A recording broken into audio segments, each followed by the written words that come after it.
Fat Shark has been the analog FPV goggle to beat for pretty much as long as Fat Shark has been a thing. And you got to hand it to Orqa, who said, we're going to beat Fat Shark by making a goggle that's better in pretty much every way, and we're going to charge a lot more money for it. In a world where you can get a set of Orqas for the same price as you could get a set of DJI goggles, bold move, Orqa. But Orqa is not who we're here to talk about. The other way to try to compete against Fat Shark has been to make a goggle that's, I'm just going to say it, worse and cheaper. And that has been the approach taken by basically everybody else. Aomway, Eachine, Skyzone. But here's the thing. All of those manufacturers have been slowly creeping up on Fat Shark in terms of quality. And they've been creeping up on Fat Shark in terms of price. So, the big question that we got to ask with this, the Eachine EV300O, and the nearly identical Skyzone Sky04X, more on that in a second. The big question that we've got to ask is, have they finally done it? Have Eachine and Skyzone finally released a goggle that is as good, or dare I say better, than Fat Shark's? And is it worth paying nearly the same price for that goggle as you would pay for a pair of Fat Sharks? I'm Joshua Bardwell, and you're going to learn something today.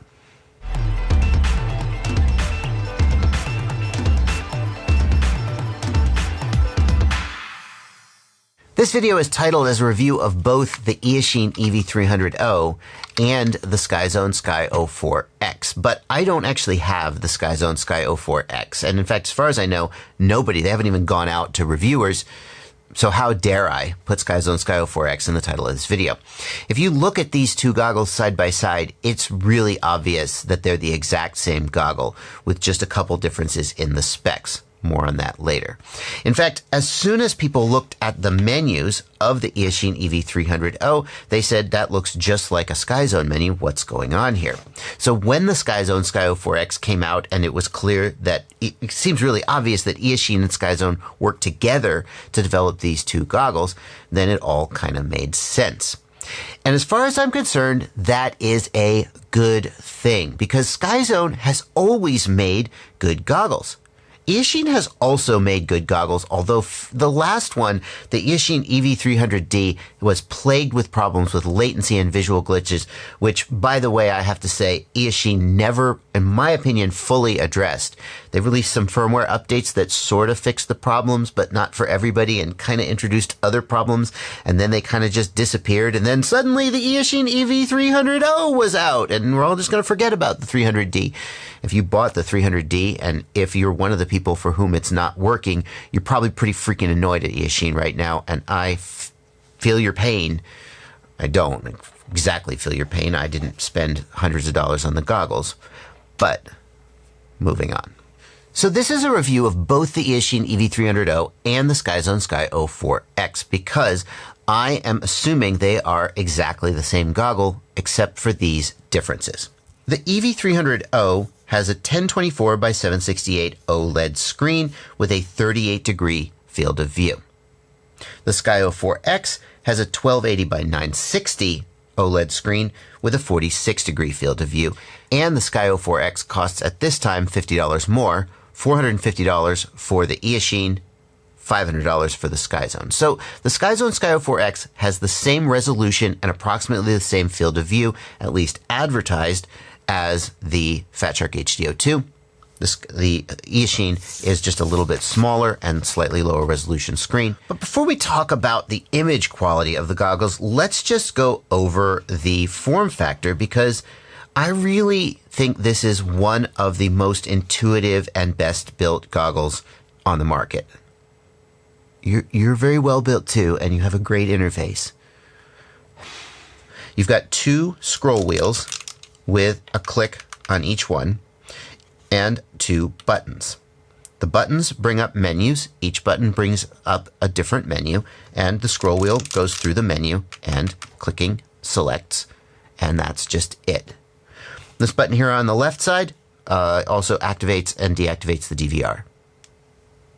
No like secret double press to this and long press to that, and it's just that freaking simple.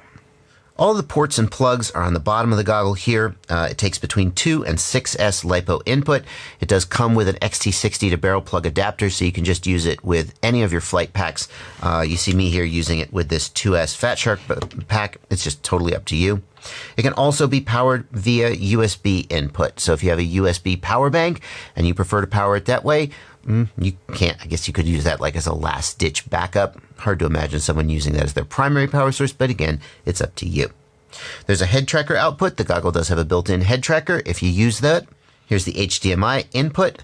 You can use it to play simulator, or if you end up buying Fat Shark Shark Bite in the future, it presumably will work with that, since Fat Shark Shark Bite should work with any HDMI capable goggle. The SD card slot is right here. There's an AV plug here for use with a ground station or output to a screen, and there is a headphone jack here, and this is in fact a headphone jack, not an earbud jack, so you can use it with any standard headphones and not just a specialized like mono earbud like you have to buy with Fat Shark goggles. Finally, the goggle has both IPD adjustment 58 to 71 millimeters, and it has focal adjustment from +6 to -6 diopter.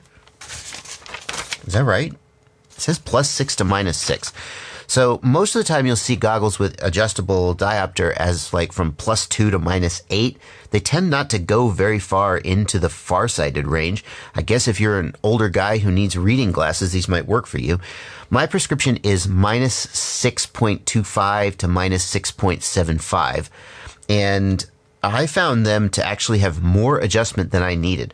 I was surprised to see them listed as -6 to +6 because I typically need more than -6, but I was able to get them adjusted and they work just fine. Now the Fat Shark HDO2 also has IPD and focal adjustment, and one of the complaints people have expressed to me about the focal adjustment on them is that it is too easy to bump and they're constantly having to adjust it the first time they put it on. Those people tend to prefer glasses like the Orqas, which have slots for diopter lenses that just slide in, and it's always the same. I have not had a problem with my diopters moving. I don't know. I just haven't had a problem. And I haven't really had a problem with the IPD adjustment moving. However, I do have narrow eyes and I always push my IPD all the way in. Maybe that's why. On the Eachines, I did find that I had to adjust them a little bit each time I put them on because I was not all the way at the end. It has more adjustment than the Fat Sharks. I didn't find that to be particularly annoying, but I do want to acknowledge that some people do. If you are somebody who really prefers the corrective lenses, that is not going to be an option on these Eachines, and presumably the same is true for the Skyzones, which appear to have the exact same shell.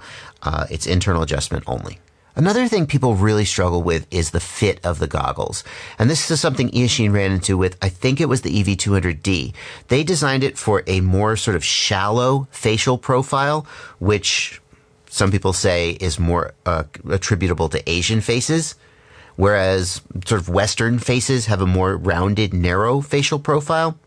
And basically the EV300D came out and basically a whole lot of people found that it didn't fit their face well. Eachine have addressed this issue with 2 different faceplates that come with it. I freaking love this. One of them has these built-in little plastic shims, which gives it a more narrow profile, and one of them does not, which gives it a flatter profile. You can also see it comes with both goggle foam and a sort of pseudo leather faceplate, depending on which one you prefer, and they are switchable between the 2 faceplates. They just stick on with adhesive or Velcro. Now, I know that the number one question you want to know the answer to is, how is the image quality of these goggles? How does it compare to the HDO2? And just what is it like to fly with these goggles? I am going to get to that. Before I do that, let's take a brief look at the interface of the goggles, because it's obvious a lot of work has been put into making these goggles easy to use, and I definitely want to give credit where credit's due. So if I click the left side jog wheel, the first time I click it just brings up this menu on top, which shows me battery voltage, RSSI, and other such statistics. It also shows the DVR status, and if I click the left button, it begins recording on the DVR. If I click that jog wheel another time, then I get the source menu, and I can select what sort of RF mode or AV input, HDMI input and other such things. The right side jog wheel, the first thing it does is it brings up the band and channel selection. And this is a little bit of a clunky way to change band and channel, but I guess it gets the job done. Honestly, if there was one thing I was going to change about this interface, it would be to have a dedicated band and channel button. That's just such a common thing that you do that seems like you ought to have a dedicated button for that, but this will get the job done. Then the right-hand button brings up the goggle menu where you can do things like, well, you can adjust the head tracker, the image settings, lets you change the brightness, contrast, and so forth. I have tweaked these a little bit from the defaults to what I think looks good. I'll show you more about that in a second. You can adjust the DVR settings, and I would personally suggest changing cyclic record to on. That will cause it to continue recording after it fills up the SD card. Not that you're likely to fill up an SD card, but I would turn cyclic record on. And auto record I would also turn on so that it automatically begins recording the minute you get a signal, as opposed to having to push the button. SD cards are so cheap nowadays. You can put a 16 gig or 32 gig card in here and just record for hours and hours and hours. So I would just turn that on. Video length is pretty cool. It has a max video length of 30 minutes, but you can automatically have it split the videos in smaller increments. I like to keep that at the maximum size, just have one big file. And you can choose to record audio or not. The goggle does not have a built-in microphone or anything like that to record ambient audio, so I'm going to turn this to off because I don't have any microphones on my quad, and all I end up recording is just crackling. Here in the display settings, you can choose things like the OSD timeout, the OSD position, transparency, the OLED luminance, which makes the OLED screen actually be physically brighter. I found the default luminance of 3 to be just fine. And the OLED sleep setting, and this comes set to, I think, 5 minutes by default. I haven't verified this, but in previous Skyzone goggles, people have reported that the OLED sleep causes it to turn off while you're flying. That doesn't seem like it could possibly be right to me, but I'm going to turn the OLED sleep to off because I'll just unplug my goggles when I'm done. And then finally, you can change the aspect ratio of the screen from 4:3 to letterboxed 16:9. Well, obviously we got to fly these goggles before we form an opinion. So I'm going to fly them right now, and I'm going to give you my real-time opinions. And I'm going to fly them back-to-back with my HDO2s here. Don't let the blue color fool you. This isn't some weird goggle that you've never heard of. It's just a custom-painted shell for the HDO2. I played with the Fat Shark settings a little bit to try to see if I could figure out why it looked so different from the Skyzone. And the first thing I figured out was these HDO2s are not brand new. In fact, I'm not sure how old they are. They're certainly over a year old. I wonder if either the brightness of the OLED has diminished a little bit over time, or maybe just Fat Shark sets their OLED to a little bit lower of a level by default because they're not going to just burn your eyeballs out with intensity. So one thing I did was I turned up the brightness of the OLED, not the brightness, contrast brightness, but the actual power level being used to drive the OLED, so it just made more intense light. And that definitely closed the gap where it used to look sort of dimmer and less saturated. It definitely closed the gap. The other thing I did was I noticed that the Eachine goggle was a lot sharper than the Fat Shark, but the Fat Shark has an adjustable sharpness setting, and I turned that up. And after I did that, with just a little bit of tweaking of brightness and contrast, I found that the images were much closer. I do see some texture in the image, maybe a sharpening kind of a texture. Can't tell if I'm literally seeing pixels, aren't I? Yeah, I am.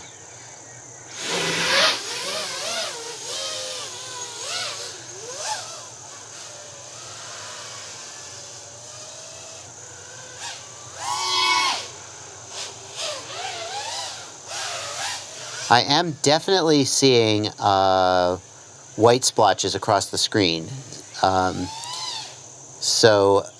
Like diversity switching splotches.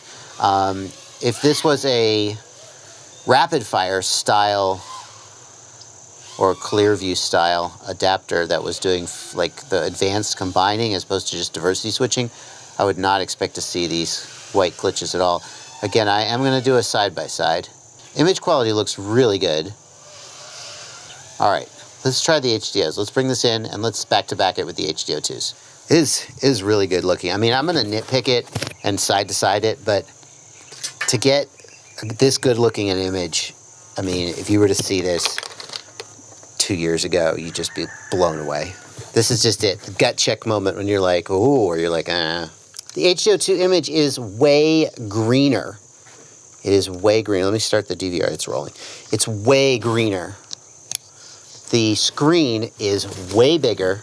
The Rapidfire is definitely doing a much better job of preventing the white flashes that come from diversity module switching. In fact, when you're using an advanced module like Rapidfire, Fusion, Clearview, not sure about Foxeer, when you're using one of these advanced modules, you shouldn't see diversity flashing at all because it's doing, like, I just call it unicorn magic frame combining.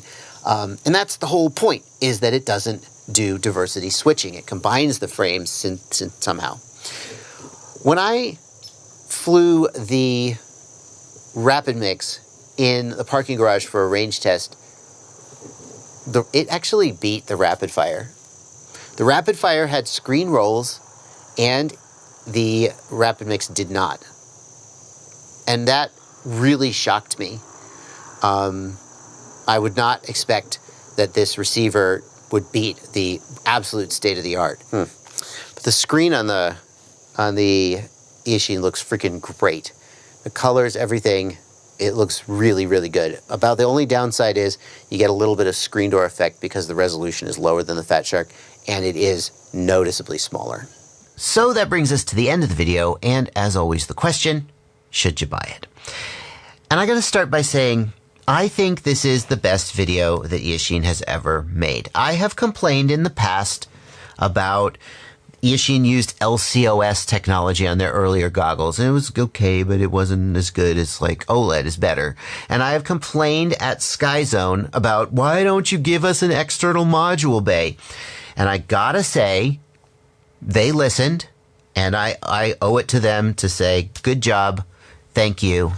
This is an amazing freaking goggle.